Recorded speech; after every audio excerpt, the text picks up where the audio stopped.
Today's interview is with Ruth Pearce, a project manager with an extensive experience of over 25 years in fields like financial services, state government, education, and nonprofit organizations. She is also an author, group coach, speaker, and trainer. Her book, Be a Project Motivator, Unlock the Secrets of Strengths-Based Project Management, has received 5-star reviews from a number of well-established project professionals. As a trainer and coach, she is known for helping professionals bring positive psychology to the workplace. Ruth has spoken to more than 20,000 people in over 45 countries on the topic of social intelligence and mindfulness for project leaders. She is also a contributor to several publications, including the PM World, 360 eZine, projectmanagement.com, and the VIA Institute on Character blog.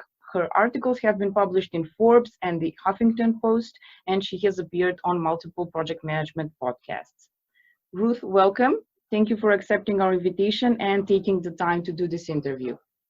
Oh, thank you very much. I'm very happy to be here. The story of how you stumbled into project management is quite interesting. Can you tell us about the experience of having to take on the role of a project manager on short notice and how you managed to immerse yourself into the task? In addition, how did it influence your career development?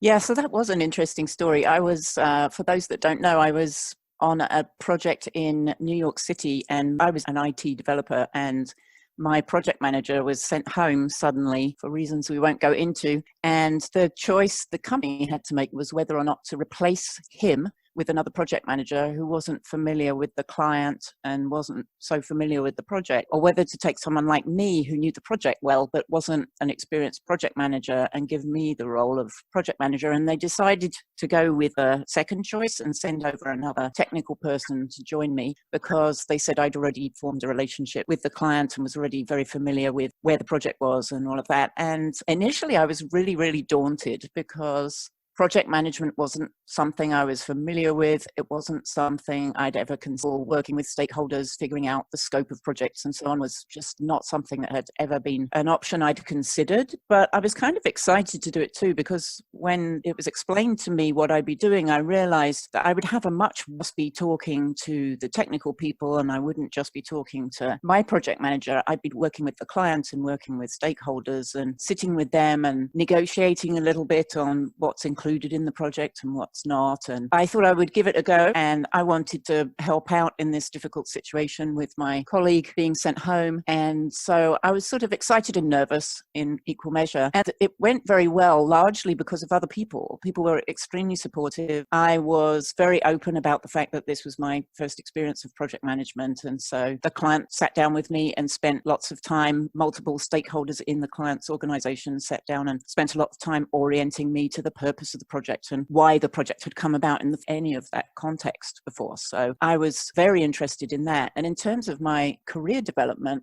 it made me consider a new path. I wasn't really enjoying IT development, coding and testing and stuff like that. I was reasonably good at it, but not great. Interaction with people, which is strange because I'm quite introverted, so constant interaction with people was quite tiring, and yet at the same time it was more interesting to me. And so that really influenced my next steps. What I wanted to do next was this collaborating with people on projects and working together towards the goals, and then really understanding the context of a project to know why we were doing what we were doing.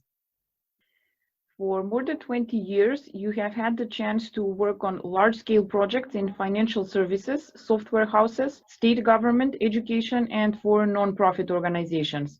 Considering your vast experience, what is your view of the profession? What do you think are the greatest benefits of being a project manager?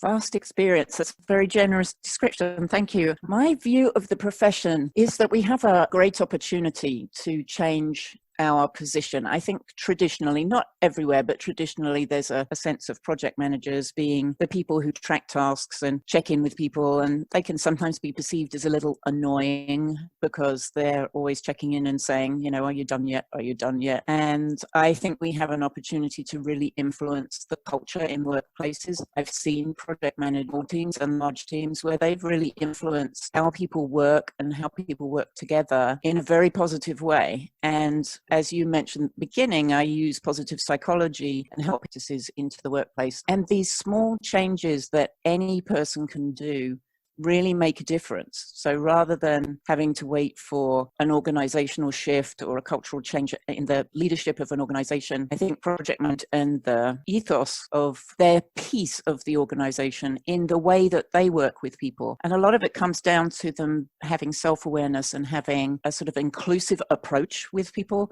that ripples out, and other people start to follow that model and start working in the same way. So I think we have a really great opportunity to kind of switch our role and be much more influential than maybe we've been traditionally in the past. And the greatest benefit, I think I already mentioned it, is as a project manager, you really see a project from all sides, all angles. You become immersed in the reasons for a project, what the context is. And that really helps you tie to the meaning of the project, that underlying purpose in doing a project. And sometimes project managers don't connect with that purpose, and then they may not be the right project manager for the project in hand. But when project managers are connected to the purpose of the project, then they can communicate that to team members, and that builds engagement and builds commitment. And so I think that's where project management is going, is much more on this sort of social intelligence. Not to say that we're not going to be still process people, but some of that is going to become automated, I think. Artificial intelligence is going to contribute there. But what I don't think artificial intelligence will ever replace is that human capacity to adapt to individuals and respond to individual needs and to engage each person in a slightly different way. In 2011, you and your team received the PMI Distinguished Project Award for your work on the developing of a multi-system integrated testing strategy, for which you acted as a project manager. What was it like for the team to have the work you had all done appreciated in such a way? It was very surprising for people. We had to submit an application, and when it was suggested that we actually send our project in to be considered for the award, people were really surprised that there was such a thing, that you could actually put forward your project and describe the processes that we'd used. And what it was really good for was it gave us an opportunity as a group, as a big project team, to reflect on what we'd accomplished and how far we had come and the adjustments we'd made along the way. And I actually think that was the biggest benefit. The getting the award was nice. The PMI came and that was nice. But the bigger thing was that the process of going forward for the award brought everyone together to reflect on what we had done, where we'd started the way, and it reinforced the relationships on the team. So I don't think it was so much the external appreciation from the organization. It was more the internal effort and the internal reflection and our management. The fact that we got this put forward and we were given an award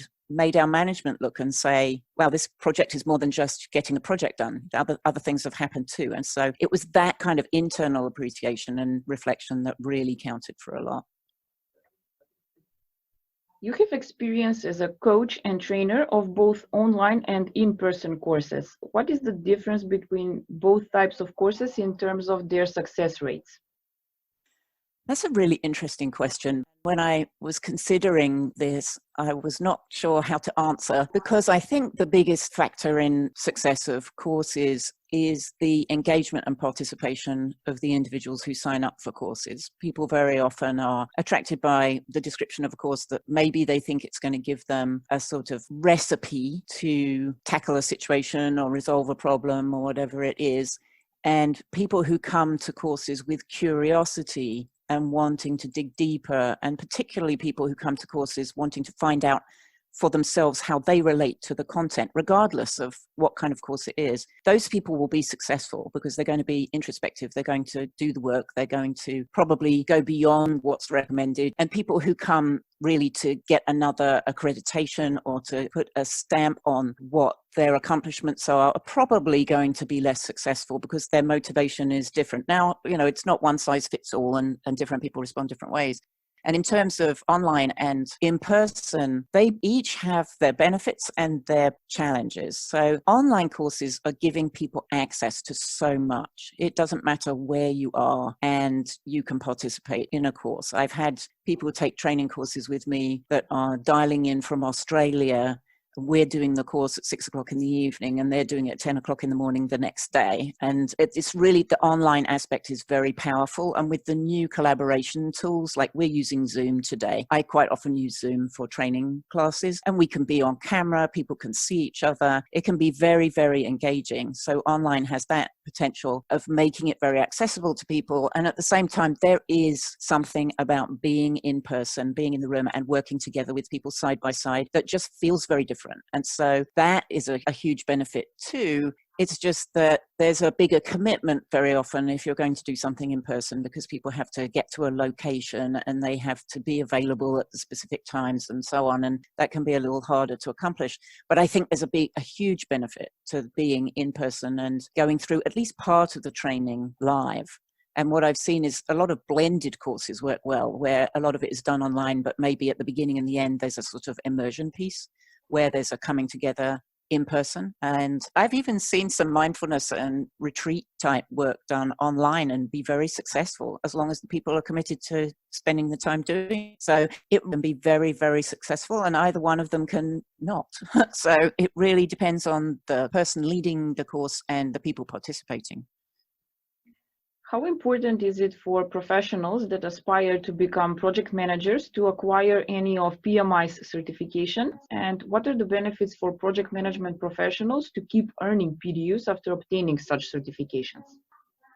That is a very challenging question. So I don't think I can speak for the world at large, because I think there are differences in different occasions, different fields as well. You know, sort of whether you're a project manager for healthcare versus a project manager for, I don't know, an education establishment or something like that. What I see here in the US is that it is hard to do things you don't have some sort of certification that appears to give a stamp of approval, and when you don't have some, you have the Screven jobs where they advertise that usually it will say PMI certification preferred, but it doesn't necessarily say that you must have one. Now, what I have found over the years is there are other organizations that offer certifications that sometimes work better for people just because of the style of them and what they focus on. So the PMI one, to me, is very much about process and terminology and having a sort of model to follow, but it doesn't say so much about how good you are as a project manager, in my opinion. So you've passed a test that says, you know, you understand the concepts.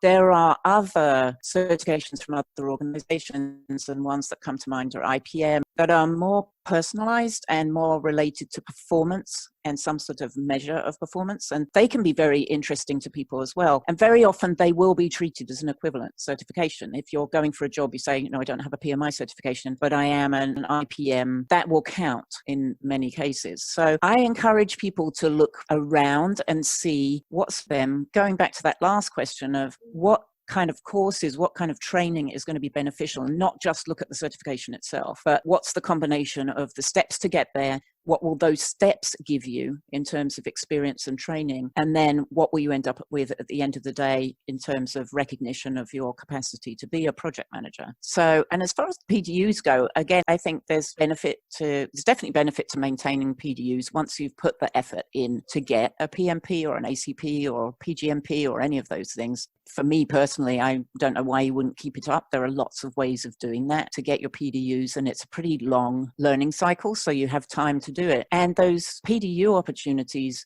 give you an opportunity to extend your knowledge. A lot of people are coming to webinars about social intelligence and emotional intelligence, for example, not traditionally taught in project management programs, but definitely available in PDU courses. And so then you can expand your training and keep your certification current at the same time. So I think if you have a certification, it really makes sense to continue and do the PDUs and look for different ways of keeping your certification current.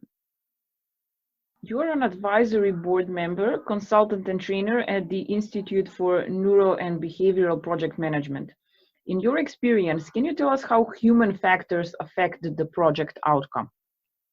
I think human factors are just the biggest thing. Definitely, there's statistics that show that 30% of a project's success is determined by process and 70% is related to human factors. Now, that study was done, I can't immediately think of the name of the person, but the study was done in a particular context. It wasn't across all types of projects, but it's still a really great indicator. And if you just think about how a project works, we collect information from stakeholders, we work with colleagues to make the project happen. And the interactions that we have with people really dictate the outcome of the project, whether people are listen with openness and curiosity, whether they're open to the suggestion that a project needs a change or that maybe the project doesn't make sense anymore, whether people are wedded to what they originally committed to. When you look at things like human biases, confirmation bias means that we tend to put more emphasis and give more weight to information that confirms what we already believed, and we give less weight to things that challenge our thinking. Being aware of those kind of things is very important on projects, because that's the kind of thing that gets us stuck in a project that isn't going to be successful, because we're finding it difficult to hear the evidence that things are going wrong. So I think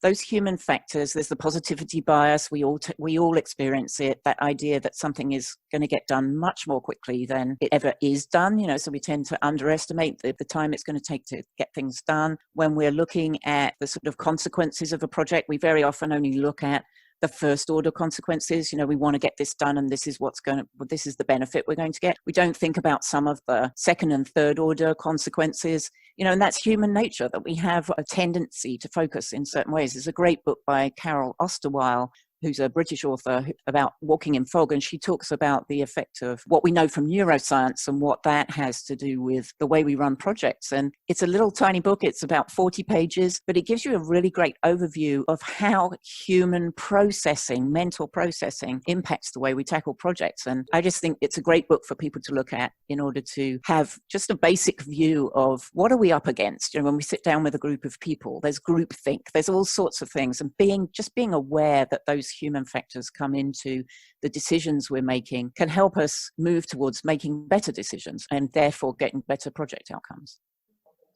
You are the author of Be a Project Motivator, a book for project managers who want to lead and engage teams and who want to experience greater personal engagement.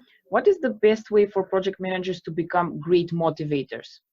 I think the best way is to spend time getting to know the people we're working with and engaging with them where they are. It's something that's often said in coaching, and I think therapists use it as well. Where is the person? Where are they at? Really spending the time to sort of get to know you. I'm not saying you have to become their best friend or anything like that, but just observe some key things about them. And this is, again, when I tend to use character strengths, because they're very straightforward, and the VIA character strengths are very easily observed and a great way to connect with people because they're kind of the core of who someone is. But taking some time to spot what's important person, what matters to them most, and then referencing those things so the person really feels seen and appreciated. And in particular, treating the person as a whole person. You may be dealing with them in a certain role on a project, but they have other parts of their lives outside of that role. They may play different roles in other projects. They may have certain responsibilities at home, family life, friends, activities they love to do. I'm really connecting with that whole person, sort of automatically gets them more motivated and more engaged with you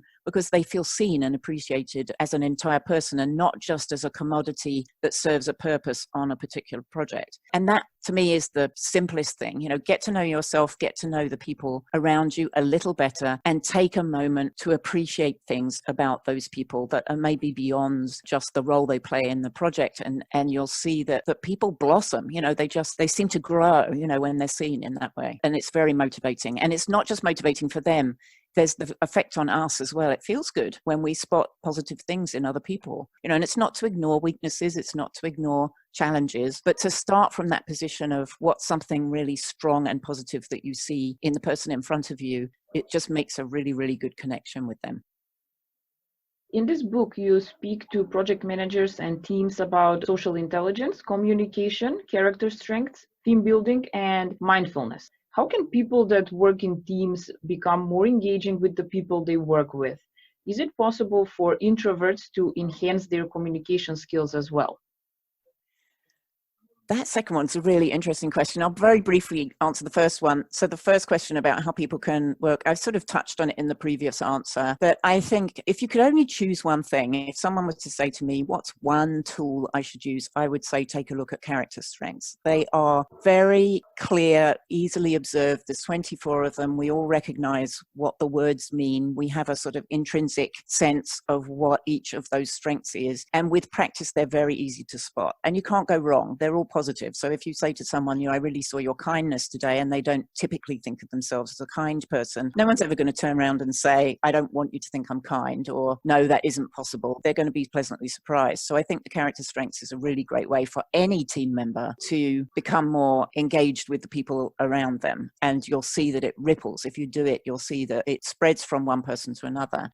In terms of introverts, I will say the same thing. Character strengths are great because it's sort of a roadmap for making connections with people where it can be a challenge for introverts. It's hard sometimes to sort of push oneself to make a connection with people. And for project managers who are introverted, they can be extremely effective project managers. And at the same time, especially on big projects, it can be quite challenging just because of the sheer number of people that you're interacting with. And coming from that position of character strengths, what strength do you see in this person today?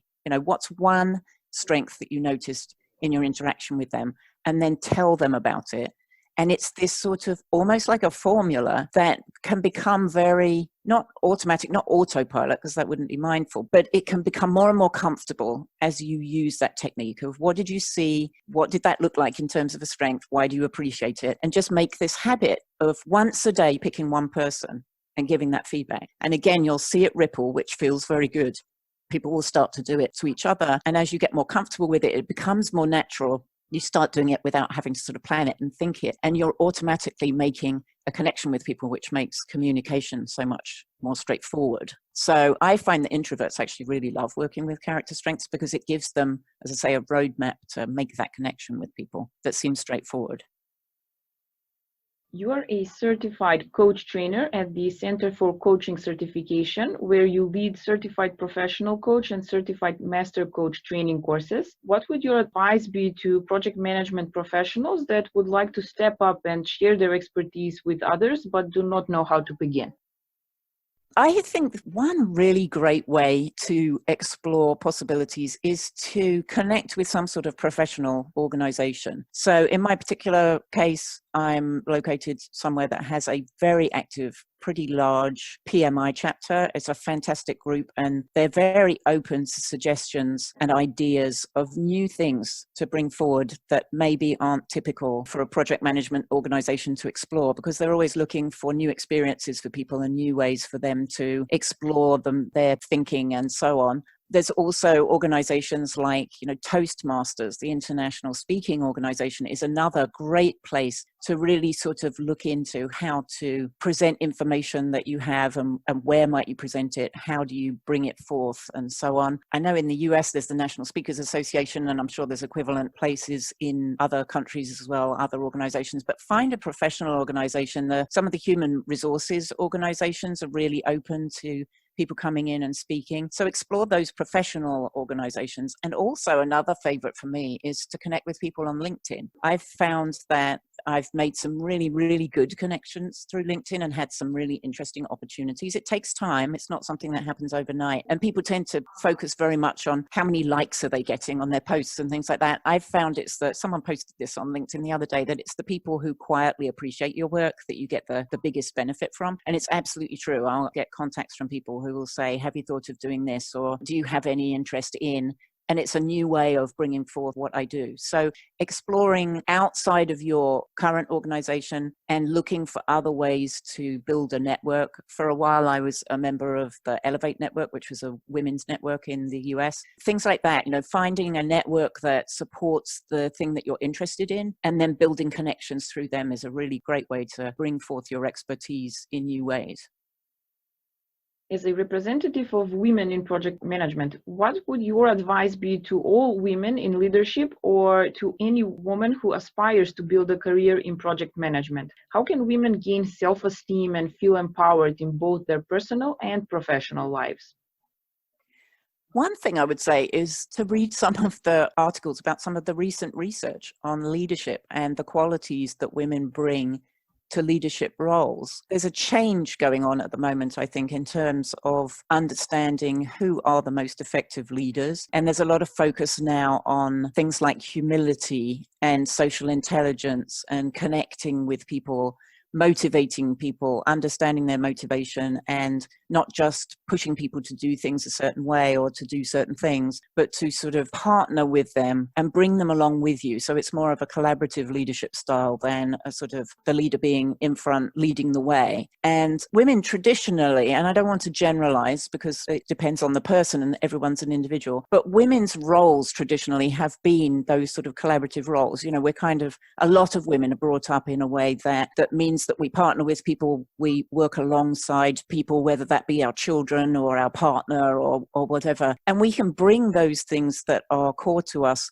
into our leadership. I think the biggest thing is being authentic and not taking on a personality that we believe is what a leader should look like, but be the leader we can be. And being a leader isn't necessarily being in charge of a whole organization or even a whole project or program. Sometimes being a leader is about taking the lead on a small core thing within a project and making a difference. So looking for those opportunities where you can lead some part of something rather than feeling like you have to get to the top of the mountain right away. And what you'll find is as you lead more small things, they add up, you know, and you find yourself moving up the mountain. And in terms of self-esteem, I keep coming back to character strengths, but going and doing your character strength survey or something similar and just reinforcing what those core attributes are that you have that are strengths in you, and then understanding how you can use those strengths to good effect really builds self-esteem. We all have all of these 24 character strengths to some degree, and we have some strengths that we hold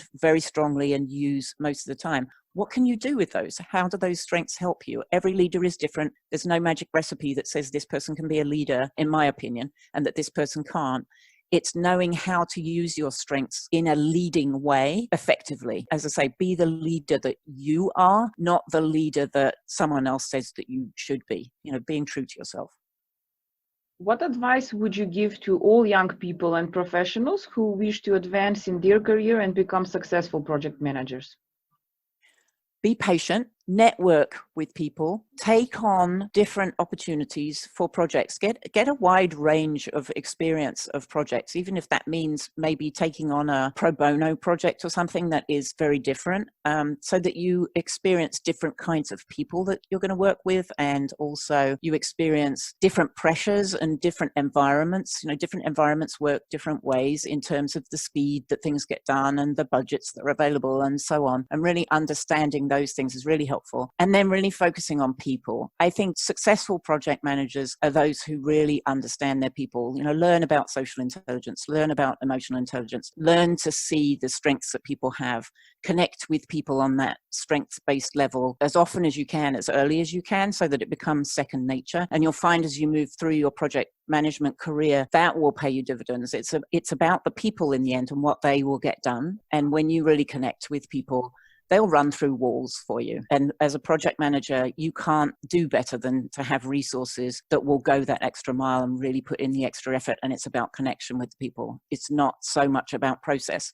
Different processes work just as well as each other. Different projects need different levels of process, but all projects need connected, engaged, committed people to get them done. Thank you for joining us today. It was a wonderful conversation. Thank you very much, Anna. I enjoyed being here.